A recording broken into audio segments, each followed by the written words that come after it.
নমস্কার বন্ধুরা, আজকে আমি দুধ মৌরি পটল বানাবো। তার জন্য আমি পটল কেটে নিয়েছি, আলু কেটে নিয়েছি এবং আলু আর পটল খুব ভালো করে ধুয়ে রেখেছি। আর এদিকে আমি একটা মশলা করে নেব। প্রথমে আমি মৌরি দিয়ে দিলাম,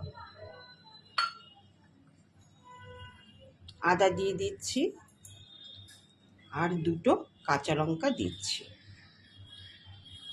এবার আমি এটা পেস্ট করে নেব।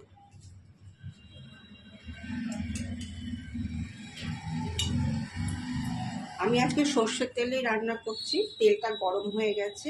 প্রথমে আমি একটু নুন দিয়ে দিলাম, তারপর একটু হলুদ দিয়ে দিলাম, একটু ভালো করে নেড়ে নিচ্ছি।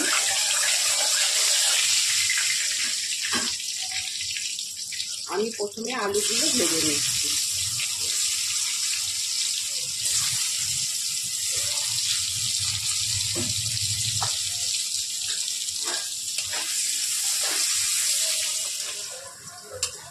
আলুগুলো ভাজা হয়ে গেছে, এবার আমি আলুগুলো তুলে নিচ্ছি।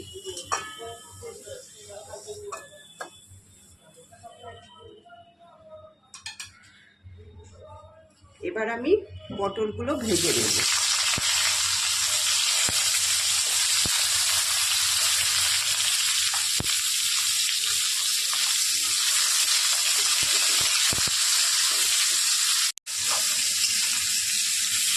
দেখো, পটলগুলো ভাজা হয়ে গেছে। এবার আমি পটলগুলো তুলে নিচ্ছি।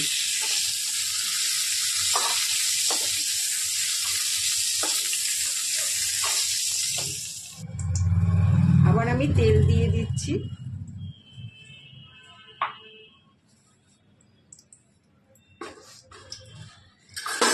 এবার ফোড়নের জন্য গোটা সাদা জিরে দিলাম আর একটা তেজপাতা দিলাম।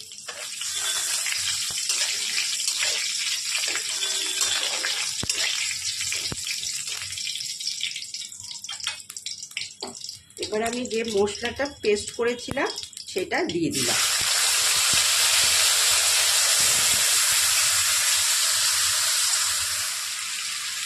এবার আমি হলুদ গুঁড়ো দিচ্ছি, স্বাদ অনুযায়ী লবণ দিলাম।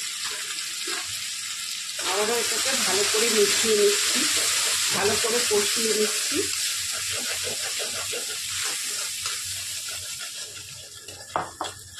ভালো করে কষানো হয়ে গেছে। এবার আমি ভেজে রাখা পটল আর আলুগুলো দিয়ে দিচ্ছি। আবার একটুখানি ভালো করে মিশিয়ে নেব।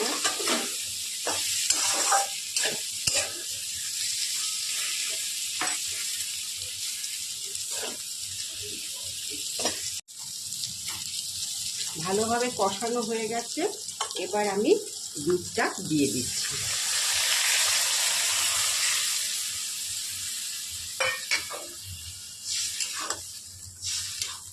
আমি দুধটা দিয়ে দিলাম। এবার এটা ভালো করে ফুটুক, সবার শেষে তারপরে চিনি দেবো আর গরম মশলা গুঁড়ো দেবো। পটল আলুটা ভালো করে সিদ্ধ হয়ে গেছে। এবার আমি অল্প চিনি দিচ্ছি, তোমরা ইচ্ছে করলে নাও দিতে পারো। আর সবার শেষে দেব গরম মশলা।